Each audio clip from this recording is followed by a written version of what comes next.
إن الحمد لله نحمده ونستعينه ونستغفره ونعوذ بالله من شرور أنفسنا ومن سيئات أعمالنا من يهده الله فلا مضل له ومن يضلله فلا هادي له وأشهد أن لا إله إلا الله وحده لا شريك له وأشهد أن محمدا عبده ورسوله يا أيها الذين آمنوا اتقوا الله حق تقاته ولا تموتن إلا وأنتم مسلمون.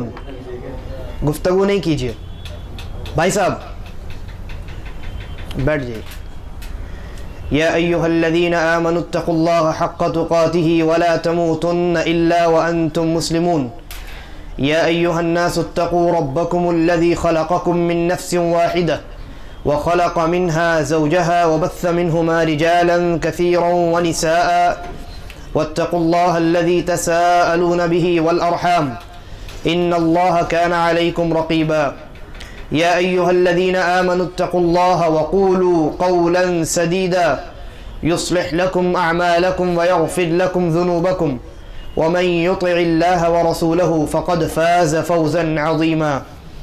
أما بعد فإن خير الحديث كتاب الله وخير الهدي هدي محمد صلى الله عليه وسلم وشر الأمور محدثاتها وكل محدثة بدعة وكل بدعة ضلالة وكل ضلالة في النار.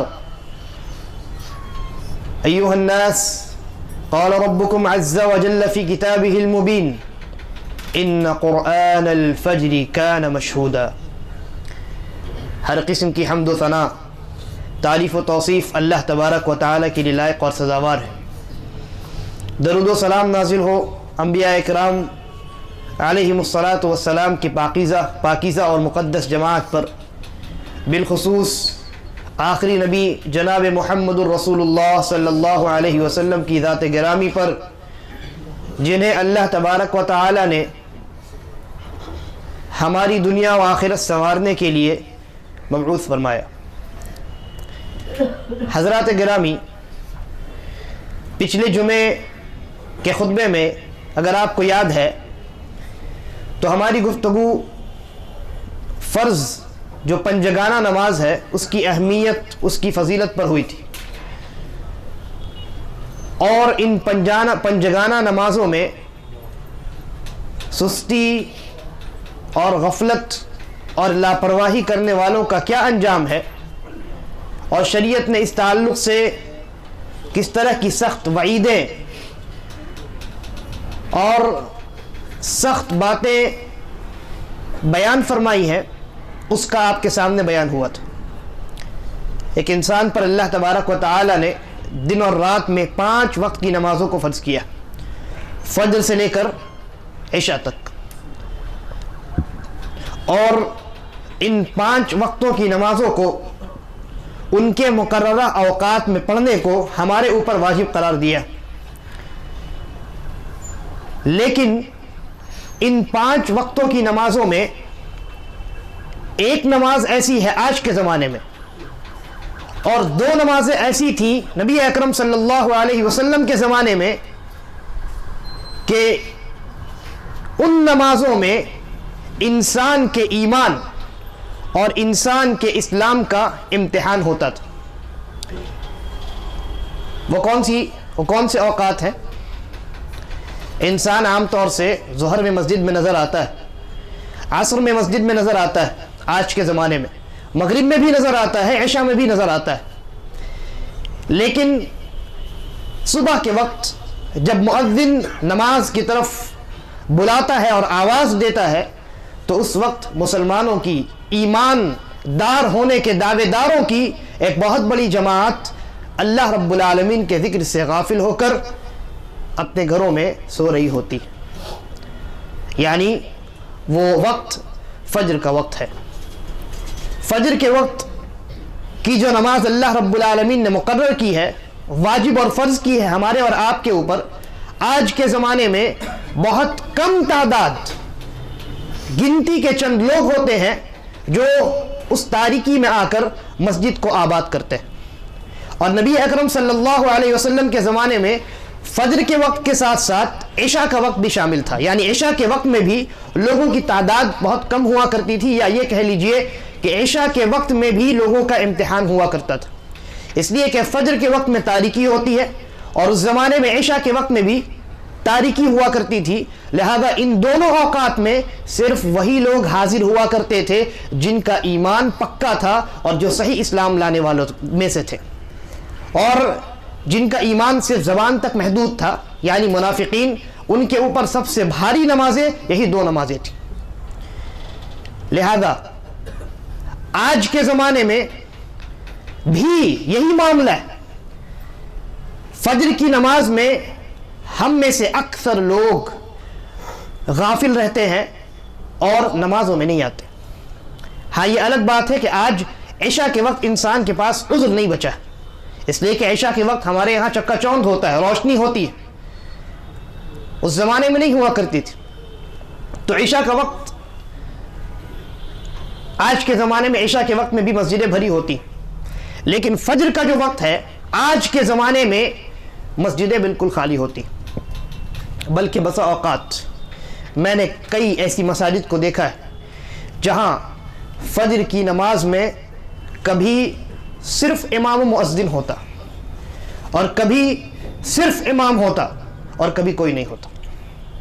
ایسی مساجد آپ کے درمیان موجود ہے۔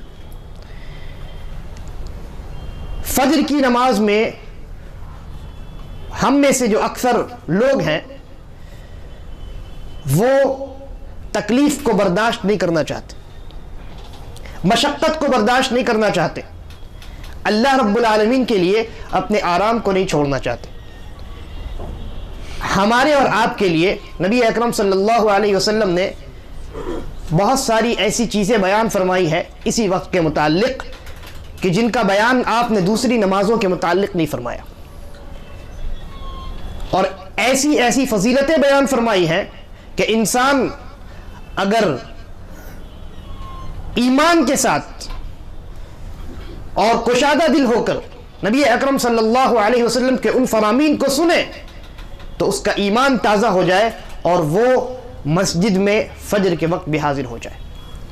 آج کے خطبے میں میں چند احادیث بیان کروں گا اور کوشش یہ ہوگی کہ ان حدیثوں پر تھوڑی سی تشریح ہو جائے، اور پھر اس کے بعد فجر کی نماز کو چھوڑنے والا اور ترک کرنے والا کس طریقے کا عذاب اس کے اوپر ہوتا ہے اور کس طرح کی وعیدیں اللہ کے نبی صلی اللہ علیہ وسلم نے اس کے لیے سنائی ہیں، اس کی دو چند مثال میں آپ کے سامنے بیان کروں گا۔ فجر کی یہ جو نماز ہے جس میں ہماری اور آپ کی تعداد بہت کم ہوتی ہے، یہ نماز اللہ رب العالمین کو بہت پسند ہے۔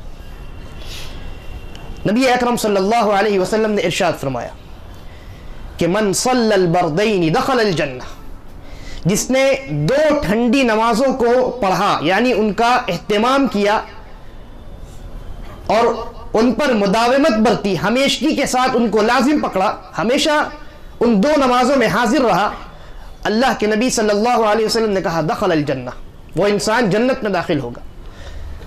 وہ کون دو ٹھنڈی نمازیں ہیں؟ پہلی یہی فجر ہے، اس لیے کہ اس وقت سورج غروب ہو چکا ہوتا ہے، رات کی تاریکی ہوتی ہے، سورج کی گرمی نہیں ہوتی، اور دوسرا وقت عصر کا وقت ہے، اس وقت سورج کے اندر جو تپش ہوتی ہے وہ بہت ٹھنڈی ہو جاتی۔ تو اللہ کے نبی صلی اللہ علیہ وسلم نے کہا جس نے ان دونوں نمازوں کا اہتمام کیا دخل الجنہ، وہ انسان جنت میں داخل ہوگا۔ اور دوسری حدیث نبی اکرم صلی اللہ علیہ وسلم نے ارشاد فرمایا کہ وہ انسان جو سورج کے نکلنے سے پہلے اور سورج کے غروب ہونے سے پہلے جو نمازیں ہیں ان نمازوں کا اہتمام کرتا ہو، وہ انسان آگ میں کبھی نہیں ڈالا جائے گا، وہ انسان آگ میں داخل نہیں ہوگا۔ سورج کے نکلنے سے پہلے کون سی نماز ہے؟ فجر کی نماز ہے، اور سورج کے ڈوبنے سے پہلے کون سی نماز ہے؟ عصر کی نماز ہے۔ لہذا اللہ کے نبی صلی اللہ علیہ وسلم نے کہا کہ جس نے فجر کی نماز کا اہتمام کیا اور عصر کی نماز کا اہتمام کیا، وہ انسان آگ میں داخل نہیں ہوگا۔ اسی طریقے پر یہ تو آخرت کا فائدہ ہوا، دو فوائد آخرت کے بیان ہو گئے۔ دنیا میں وہ انسان جو فجر کی نماز کا اہتمام کرتا ہے، دیکھیے اللہ کے نبی صلی اللہ علیہ وسلم نے کیسی خوشخبری سنائی. چنانچہ فرمایا کہ من صلی الصبح فہو فی ذمۃ اللہ، کہ جس نے صبح کی نماز یعنی فجر کی نماز ادا کی وہ اللہ رب العالمین کے ذمے میں چلا جاتا ہے، اللہ رب العالمین کی ضمانت میں چلا جاتا ہے. اور اس کے بعد اللہ کے نبی صلی اللہ علیہ وسلم نے کہا کہ دیکھو کہیں اللہ رب العالمین تم سے اپنے ذمے کا مطالبہ نہ کر لے، اگر اللہ نے مطالبہ کر لیا تو تم الٹے منہ جہنم کے اندر داخل کیے جاؤ. اس حدیث پر غور کیجئے. حدیث کے پہلے ٹکڑے میں وعید خوشخبری ہے، اور حدیث کے دوسرے ٹکڑے میں وعید ہے اور عذاب کا بیان ہے. پہلے ٹکڑے میں اللہ کے نبی صلی اللہ علیہ وسلم نے کہا کہ جس نے صبح کی نماز ادا کی وہ اللہ رب العالمین کی ضمانت میں ہے، اللہ رب العالمین کے ذمے میں ہے. کیا مطلب ذمے میں ہے؟ مثلا میں نے کہا کہ یہ انسان میرے ذمے میں ہے، کسی انسان کے تعلق سے کہا یہ انسان میرے ذمے میں ہے، اس کی ذمہ داری میری، اس کی ضمانت میری، یعنی اس انسان کو کوئی تکلیف نہیں پہنچا سکتا، اس انسان کو کوئی ایذا نہیں پہنچا سکتا، وہ میری ذمہ داری میں ہے اور میرے اوپر واجب ہے کہ میں اس کی حفاظت کروں. چنانچہ اللہ کے نبی صلی اللہ علیہ وسلم نے کہا کہ وہ انسان جو فجر کی نماز ادا کرتا ہے وہ اللہ کی ذمہ داری میں چلا جاتا ہے، اللہ کی ضمانت میں چلا جاتا ہے. کیا مطلب ہوا؟ اللہ رب العالمین اس انسان کی بذات خود حفاظت فرماتا ہے. کس انسان کی؟ جو فجر کی نماز میں حاضر ہوتا ہے، فجر کی نماز کو ادا کرتا ہے، اللہ تبارک و تعالی اس انسان کی حفاظت کرتا ہے، اس انسان کا ذمہ دار ہوتا ہے اللہ تبارک و تعالی. اور اس حدیث کے دوسرے ٹکڑے میں اللہ کے نبی صلی اللہ علیہ وسلم نے کہا کہ خبردار ہو جاؤ کہیں اللہ تبارک و تعالی تمہارے در پہ نہ ہو جائے، اپنی ذمہ داری کا سوال نہ کر لے، اگر اس نے سوال کر لیا ہو تو وہ تم کو پا لے گا اور جہنم کے اندر داخل کرے گا. کیا مطلب ہوا؟ دو مطلب ہے. محدثین شراح الحدیث جنہوں نے حدیثوں کی شرح لکھی ہے اور دوسری احادیث بھی اس پر دلالت کرتی ہیں، دو معنی ہے اس کا. پہلا معنی یہ ہے کہ اللہ رب العالمین نے تمہاری ذمہ داری لی ہے کہ فجر کی نماز ادا کرو گے، میری ذمہ داری میں رہو گے، دنیا میں بھی ذمہ داری میں رہو گے، آخرت میں بھی ذمہ داری میں رہو گے، یعنی دنیا میں بھی تکلیف نہیں ہوگی اور آخرت میں بھی عذاب سے بچا لیے جاؤ گے، یہ مطلب ہے. لہذا اللہ کے نبی صلی اللہ علیہ وسلم کا یہ فرمانا کہ کہیں اللہ رب العالمین اپنی اس ذمہ داری کا سوال نہ کر لے، یعنی اگر تم نے فجر کی نماز کو ترک کر دیا تو ایسی صورت میں اللہ رب العالمین اپنی ذمہ داری کو ختم کر دے گا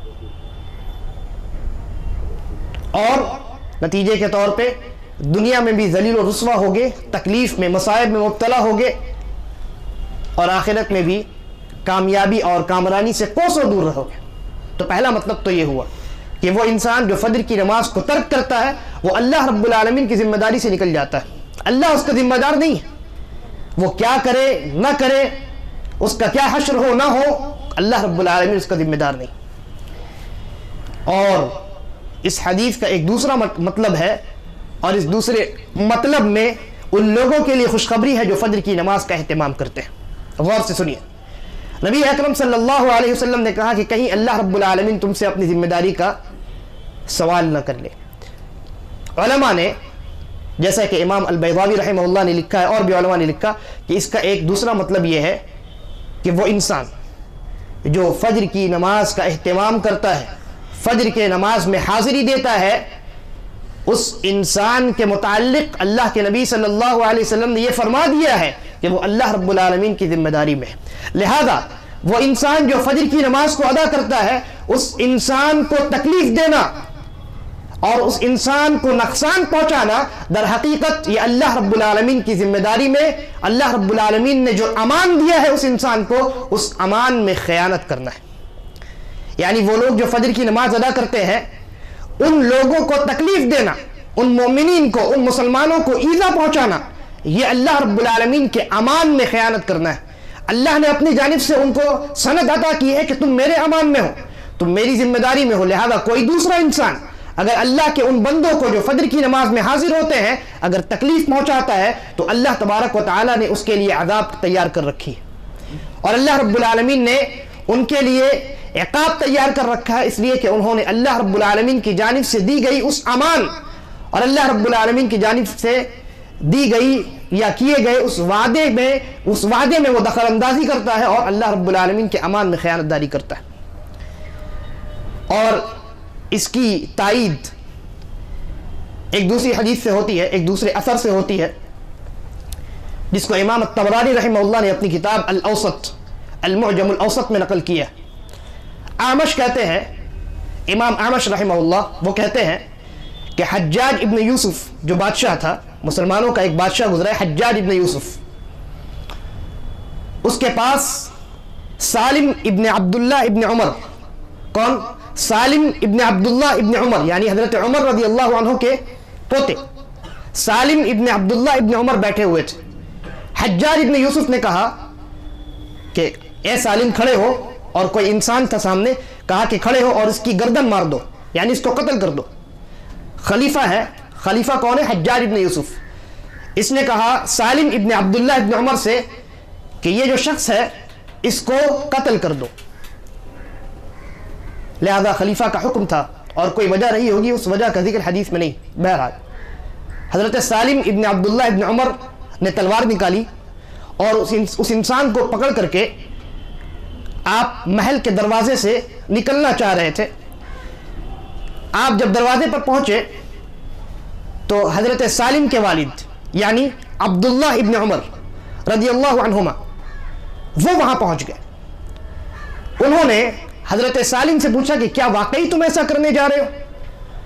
2 مرتبہ 3 مرتبہ، یعنی کوشش کی کہ حضرت سالم کو لوٹا دے کہ وہ اپنے اس ارادے سے باز آ جائے اور یہ انسان قتل ہونے سے بچ جائے، لیکن حضرت سالم نے ان کو نظر انداز کیا، آگے بڑھے۔ جب قصر کے دروازے سے نکلے، محل کے دروازے سے نکلے، تو نکلنے کے بعد انہوں نے، ان کے ذہن میں کچھ خیال آیا کہ میرے والد نے منع کیا ہے، 3 مرتبہ روکا ہے، ضرور کوئی وجہ رہی ہوگی۔ کچھ ان کو یاد آیا، کیا یاد آیا ابھی آپ کو معلوم ہوگا۔ تو انہوں نے اس انسان سے پوچھا جس کو وہ قتل کرنے جا رہے تھے، کہا صلیت الغدات، صلیت الغدا، کیا آج فجر کی نماز تم نے پڑھی ہے؟ اس انسان نے کہا نعم، ہاں میں نے آج صبح کی فجر کی نماز پڑھی ہے۔ سالم ابن عبداللہ ابن عمر رضی اللہ عنہما کہتے ہیں، رضی اللہ عنہم کہتے ہیں کہ جاؤ کسی راستے سے نکل جاؤ، میں تمہیں قتل کرنے والا نہیں۔ چنانچہ وہ انسان نکلا اور چلا گیا، یعنی آپ نے ان کو چھوڑ دیا۔ واپس آئے، حجاج ابن یوسف کے سامنے تلوار کو پھینک دیا۔ حجاج نے پوچھا کہ کیا تم نے اس انسان کو قتل کر دیا؟ حضرت سالم نے کہا کہ نہیں، قتل نہیں کیا۔ حجاج نے پوچھا کہ ولی مذاک، کیوں قتل نہیں کیا؟ میں نے حکم دیا قتل کرنے کا، تم نے تلوار نکالی، اس انسان کو لے کر کے تم گئے قتل کرنے کے ارادے سے، قتل کیوں نہیں کیا؟ حضرت سالم ابن عبداللہ ابن عمر نے جواب دیا کہ میں نے اس لیے قتل نہیں کیا کہ میرے یہ جو والد ہیں، عبداللہ ابن عمر موجود تھے، کہا کہ میرے یہ جو والد ہیں انہوں نے مجھ سے نبی اکرم صلی اللہ علیہ وسلم کے حوالے سے حدیث بیان فرمائی ہے، اور وہ حدیث یہ ہے کہ من صلی الغدات، من صلی الغدات، کہ جس نے صبح کی نماز پڑھی، فہو فی ذمۃ اللہ حتی یمسی، وہ اللہ رب العالمین کی ذمہ داری میں چلا جاتا ہے یہاں تک کہ شام ہو جائے۔ لہذا میں نے اس انسان سے پوچھا فجر کی نماز پڑھی؟ اس نے کہا ہاں پڑھی ہے۔ لہذا اس انسان کی ذمہ داری اللہ رب العالمین نے لی ہے، میں کون ہوتا ہوں کہ اس انسان کو قتل کروں؟ لہذا وہ لوگ جو فجر کی نماز ادا کرتے ہیں، یہ روایت امام الطبرانی رحمہ اللہ نے اس کو اپنی کتاب، حدیث کی کتاب المعجم الاوسط میں نقل کیا ہے، اور علامہ البانی رحمہ اللہ نے صحیح الترغیب والترہیب میں اس کو صحیح قرار دیا، یعنی صحیح روایت۔ تو معلوم ہوا کہ وہ لوگ جو فجر کی نماز ادا کرتے ہیں ان کی حرمت میں اضافہ ہو جاتا ہے۔ کسی دوسرے مسلمان کے لیے جائز نہیں ہے کہ وہ ان لوگوں کو، اللہ کے ان بندوں کو تکلیف دے جو فجر کی نماز میں حاضر ہو کر اللہ رب العالمین کے سامنے کھڑے ہو کر فجر کی نماز کو اور اس عظیم عبادت کو انجام دیتے ہیں۔ اور جو کوئی ایسا کرے گا، اللہ کے نبی صلی اللہ علیہ وسلم نے کہا کہ اللہ تبارک و تعالی اس انسان کو منہ کے بل جہنم میں داخل کرے گا۔ یہ کس کی فضیلت ہے؟ یہ ان لوگوں کی فضیلت ہے جو فجر کی نماز میں حاضر ہوتے ہیں اللہ رب العالمین کے سامنے کھڑے ہوتے ہیں اور اس عظیم عبادت کو انجام دیتے ہیں۔ اور بھی بہت ساری حدیثیں، مثلا نبی اکرم صلی اللہ علیہ وسلم نے ارشاد فرمایا کہ من صلی العشاء فی الجماعہ فکأنما قام نصف اللیل، کہ جس نے عشاء کی نماز جماعت سے ادا کی تو گویا کہ اس نے آدھی رات مکمل قیام کیا، یعنی پوری آدھی رات گویا کہ وہ نماز پڑھتا رہا، اتنا ثواب اس کو عطا کیا جاتا ہے۔ اور کہا اور جس نے صبح کی نماز، فجر کی نماز بھی جماعت کے ساتھ ادا کی فَكَأَنَّمَا قَامَ اللَّيْلَ كُلَّهُ، گویا کہ اس نے پوری رات قیام کیا ہے۔ سبحان اللہ العظیم۔ آپ فجر کی نماز، عشاء کی نماز جماعت کے ساتھ پڑھیں، پھر فجر کی نماز جماعت کے ساتھ پڑھیں، اللہ تبارک و تعالی نہ یہ کہ صرف آپ کو عشاء اور فجر کی نماز کا ثواب عطا کرے گا، بلکہ مکمل رات اللہ رب العالمین قیام کا ثواب عطا کرے گا۔ کتنی بڑی فضیلت، اور اس فضیلت سے ہم میں سے اکثر لوگ انتہائی افسوس کے ساتھ محروم رہتے ہیں۔ اسی طریقے پر فجر کے وقت جب انسان نماز ادا کرتا ہے، فرشتے اللہ کے ان بندوں کی ان نمازوں کی گواہی اللہ رب العالمین کے سامنے کھڑے ہو کر دیتے ہیں۔ نبی اکرم جناب محمد الرسول اللہ صلی اللہ علیہ وسلم نے ارشاد فرمایا کہ فرشتوں کی ڈیوٹیاں بدلتی ہیں، ایک فجر کے وقت ایک عصر کے وقت، یعنی فجر کے وقت فرشتوں کی ایک جماعت آتی ہے، تو ان کے آنے سے پہلی جو جماعت جو عصر کے وقت آئی تھی، فرشتوں کی وہ جماعت فجر کے وقت چلی جاتی ہے اور دوسری جماعت فرشتوں کی آتی ہے۔ پھر یہ جو جماعت آئی ہے، یہ جماعت عصر کے وقت واپس جاتی ہے اور عصر ہی کے وقت ایک دوسری جماعت فرشتوں کی آتی ہے۔ اور اللہ کے نبی صلی اللہ علیہ وسلم نے کہا کہ فرشتوں کی یہ دونوں جماعتیں فجر میں اور عصر میں آپس میں ملتی ہیں، یعنی فجر کے وقت جب فرشتوں کی ایک جماعت آتی ہے اپنی ڈیوٹی کرنے کے لیے، تو پہلے سے جو جماعت موجود ہے وہ بھی موجود ہوتی ہے۔ جب یہ جماعت آتی ہے اس کے بعد یہ جاتی ہے، یعنی کچھ لمحے کے لیے یہ دونوں ایک ساتھ جمع ہوتے ہیں، اور یہی معاملہ عصر کے وقت ہوتا ہے۔ اس کے بعد جب یہ فرشتے اپنی ڈیوٹی مکمل کر کے اللہ رب العالمین کے پاس جاتے ہیں تو اللہ رب العالمین پوچھتا ہے کہ تم نے میرے بندوں کو کیسا پایا۔ اللہ رب العالمین اپنے بندوں کے متعلق سب سے زیادہ جاننے والا ہے، لیکن مقصود یہ ہے کہ چند خاص قسم کے بندوں کی اہمیت اور ان کی فضیلت کا بیان ہو۔ تو اللہ رب العالمین ان فرشتوں سے پوچھتا ہے کہ تم نے میرے بندوں کو کیسا پایا۔ وہ فرشتے کہتے ہیں اے میرے رب، جب ہم آئے تھے تو وہ نماز پڑھ رہے تھے، یعنی عصر کے وقت جب ہم آئے تھے تو تیرے بندے عصر کی نماز پڑھ رہے تھے، اور جب ہم نے ان کو چھوڑا ہے، ان کو چھوڑ کر جب ہم تیرے پاس آئے ہیں یعنی فجر کے وقت، تب بھی وہ نماز پڑھ رہے تھے۔ لہذا فجر اور عصر کے وقت اللہ کے وہ بندے جو نماز ادا کرتے ہیں، فرشتوں کی یہ جماعت ان کی نمازوں پر گواہ ہوتی ہے، ان کی گواہی دیتی ہے اللہ رب العالمین کے سامنے کھڑے ہو کر۔ کیا یہ فضیلت اور یہ اہمیت آج ہمارے درمیان سے ختم نہیں ہو گئی؟ آج ہم دنیا میں مشغول ہو گئے، صبح 5 بجے اٹھنا ہوتا ہے، کسی کو کرکٹ کھیلنے جانا ہوتا ہے، الارم رات میں لگایا جاتا ہے، صبح 6 بجے کسی کو اسکول جانا ہوتا ہے، کالج جانا ہوتا ہے، آفس جانا ہوتا ہے، 3-4 الارم لگاتار ایک ساتھ لگایا جاتا ہے۔ گھر میں ماں کو، بیوی کو، بچوں کو کہہ دیا جاتا ہے مجھے 6 بجے اٹھا دینا۔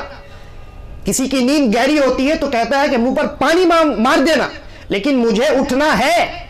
لیکن فجر کی نماز کے لیے کوئی الارم نہیں لگاتا، فجر کی نماز کے لیے کوئی الارم نہیں لگایا جاتا، فجر کی نماز کے لیے اپنی بیوی کو نہیں کہا جاتا کہ مجھے فجر کے وقت اٹھا دیا جائے، فجر کے وقت کے لیے کوئی اہتمام نہیں ہوتا۔ یہ تمام فضیلتیں کیا ہم سے اور آپ سے آج رخصت نہیں ہو گئی؟ اور کیا ہم اللہ رب العالمین کے عقاب، اللہ رب العالمین کے غصے اور اس کے غضب کے مستحق نہیں ہیں؟ لہذا فجر کی نماز کا اہتمام کیجیے، اہتمام کیجیے۔ بالخصوص آج ہمارے پاس اتنی آسانی ہے کہ موبائل موجود ہے، آپ الارم لگا کر کے اٹھ سکتے ہیں۔ اس زمانے میں کوئی موبائل موجود نہیں تھا، اللہ رب العالمین کی جانب سے آج ہمیں آسانیاں فراہم کی گئی، لہذا استعمال کیجیے۔ موبائل میں الارم لگائیے، 1 نہیں 2 3 لگا لیجئے، تاکہ اگر نیند بہت زیادہ گہری ہو تو 3 4 الارم سے نیند ٹوٹ جائے اور انسان اٹھے، چاق و چوبند ہو کر اٹھے، اللہ رب العالمین کے ذکر میں لگے۔ اللہ تبارک و تعالی سے دعا ہے کہ وہ ہمیں نماز فجر اور بالعموم تمام نمازوں کا پابند بنا دے، آمین، واللہ اعلم۔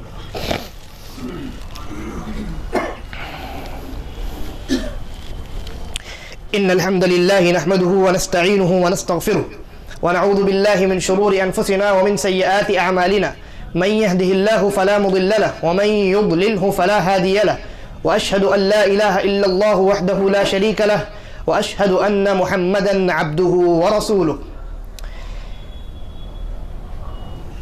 صحابہ بیان فرماتے ہیں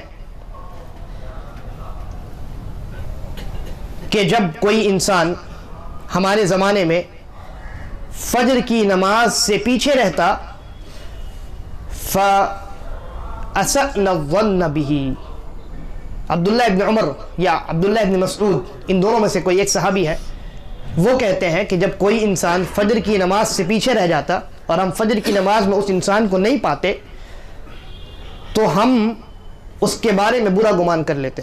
کیا مطلب؟ برا گمان سے مراد یہاں اس انسان کی منافقت کا گمان ہے، یعنی صحابہ جب کسی مسلمان کو فجر کی نماز میں نہیں پاتے کہ وہ انسان کیوں نہیں آیا، 1 دن انسان کو عذر ہو سکتا ہے، 2 دن 3 دن کیوں نہیں آیا، تو صحابی کہتے ہیں کہ ہم تمام صحابہ اس انسان کے متعلق یہ سوچنے لگتے تھے کہ کہیں یہ منافق تو نہیں ہے۔ کیوں؟ اس لیے کہ فجر کی نماز میں انسان کے ایمان کا امتحان ہوتا ہے۔ آپ ظہر اثر مغرب عشاء میں تو آئیں گے تاکہ لوگ دیکھیں آپ مسلمان، آپ کو تسلیم کیا جائے، آپ گواہی دیں تو آپ کی گواہی کو قبول کیا جائے، آپ کو امانت دار نمازی تسلیم کیا جائے، مانا جائے معاشرے میں۔ لیکن فجر کی نماز میں کون دیکھنے والا ہوتا ہے؟ 2 چند افراد ہوتے ہیں۔ لہذا فجر کی نماز میں بھی اگر کوئی انسان حاضر ہوتا ہے تو یہ اس بات کی دلیل ہے کہ وہ خالص اللہ رب العالمین کے لیے حاضر ہو رہا ہے۔ لہذا جو خالص اللہ رب العالمین کے لیے اپنے نرم گرم بستر کو چھوڑ کر وضو بنا کر مسجد میں داخل ہو اور اللہ رب العالمین کے سامنے 2 گانا نماز ادا کرے، کیا اللہ رب العالمین اس کی ذمہ داری کا اعلان نہیں کرے گا؟ نبی اکرم صلی اللہ علیہ وسلم کے سامنے ایک انسان کا تذکرہ کیا گیا کہ وہ فجر کے وقت سوتا رہتا ہے اور جب سورج نکل جاتا ہے تب وہ اٹھتا ہے، تو اللہ کے نبی صلی اللہ علیہ وسلم نے فرمایا بال الشیطان فی اذنیہ، شیطان نے اس کے دونوں کانوں میں پیشاب کر دیا۔ شیطان نے اس انسان کے کہ جس نے فجر کے وقت کو چھوڑ دیا، فجر کی نماز کو چھوڑ دیا اور سورج کے نکلنے کے بعد بیدار ہوا ہے، اس انسان کے دونوں کانوں میں شیطان نے پیشاب کر دیا۔ اور اس کا کوئی دوسرا معنی نہ نکالا جائے کہ شیطان نے حقیقت میں پیشاب نہیں کیا، وہ انسان اللہ رب العالمین اس سے غصہ ہے اسی لیے ایسا لفظ بیان کیا، نہیں، حقیقت ہے شیطان ایسے انسان کے کان میں پیشاب کرتا ہے جو جان بوجھ کر کے فجر کی نماز کو ترک کرتا ہے۔ اور اگر آپ کہیں کہ پیشاب نظر نہیں آتا تو بھائی شیطان کہاں نظر آتا ہے؟ لیکن اللہ کے نبی صلی اللہ علیہ وسلم نے فرمایا ہے تو یہ حق ہے اور سچ ہے۔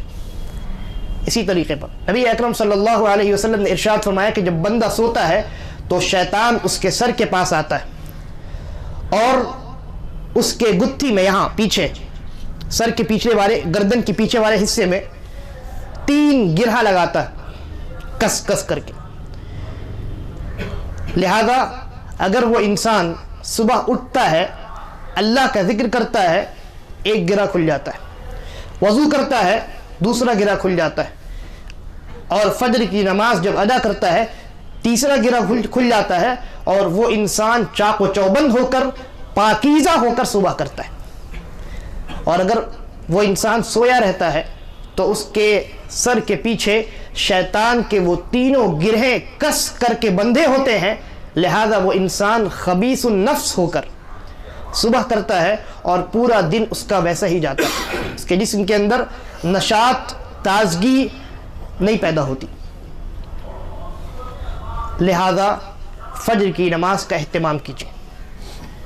اگر شیطان کے پیشاب سے بچنا ہے تو فجر کی نماز کا اہتمام کیجیے.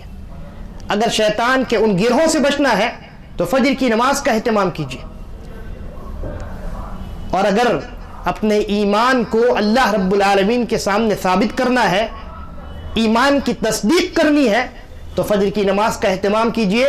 اسی میں ہماری بھلائی ہے، اور اسی میں بہت ساری بھلائی ہے، خیر ہے، کامیابی اور کامرانی ہے. اللہ رب العالمین کی رضامندی ہے، اور اس کی رضامندی کے نتیجے میں جنت جیسی عظیم نعمت.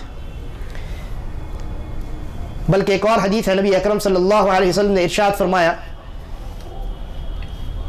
کہ جس طریقے سے تم چاند کو دیکھتے ہو اسی طریقے پر اللہ رب العالمین کو بروز قیامت تم دیکھو گے، بغیر کسی تکلیف کے، بغیر کسی پریشانی کے. لہذا یعنی اسی حدیث میں آگے اللہ کے نبی نے بیان فرمایا، لہذا اگر ہو سکے تو فجر اور عصر کی نماز کو کبھی ترک نہ کرو. علماء نے لکھا کہ وہ انسان جو فجر اور عصر کی نماز کو بالخصوص ترک نہیں کرتا ہے، اہتمام اور کوشش کے ساتھ ان کو ادا کرتا ہے، ایسا انسان خاص طور پر اللہ رب العالمین کا دیدار کرے گا. اور بعض علماء نے یہ لکھا کہ ایسے لوگ جو فجر اور عصر کی نمازوں کا خاص اہتمام کرتے ہیں، جنت میں صبح اور شام دو بار اللہ رب العالمین کا دیدار ان کو کرایا جائے گا. کتنی بڑی فضیلت ہے اور کتنی بڑی نعمت ہے، کتنی بڑی خوشخبری. لہذا فجر کی نماز کا اہتمام کیجیے. اللہ رب العالمین ہم سے اور آپ سے خوش رہے گا، ہم اللہ کی رضامندی کو حاصل کریں گے، اور آخرت میں اللہ کی رضامندی کو حاصل کر کے جنت کے اندر داخل ہوں گے. اللہ تبارک و تعالی ہم تمام کی اصلاح فرمائے، بالعموم تمام نمازوں کا پابند بنائے، اور بالخصوص فجر اور عصر کی نماز کا اہتمام کرنے والا بنائے. ہمیں بھی، ہماری ضروریت کو بھی، ہمارے بھائیوں کو بھی، ماں و بہنوں کو بھی، ہم تمام لوگوں کو ان تمام نمازوں کا پابند بنائے، اور ہمارا خاتمہ جب ہو تو اسلام اور ایمان پہ ہو. اما بعد فإن خير الحديث كتاب الله وخير الهدي هدي محمد صلى الله عليه وسلم وشر الأمور محدثاتها وكل محدثة بدعة وكل بدعة ضلالة وكل ضلالة في النار. عباد الله رحمكم الله، إن الله يأمركم بالعدل والإحسان وإيتاء ذي القربى وينهى عن الفحشاء والمنكر والبغي يعظكم لعلكم تذكرون. اذكروا الله يذكركم وادعوه يستجب لكم ولذكر الله أكبر والله يعلم ما تصنعون.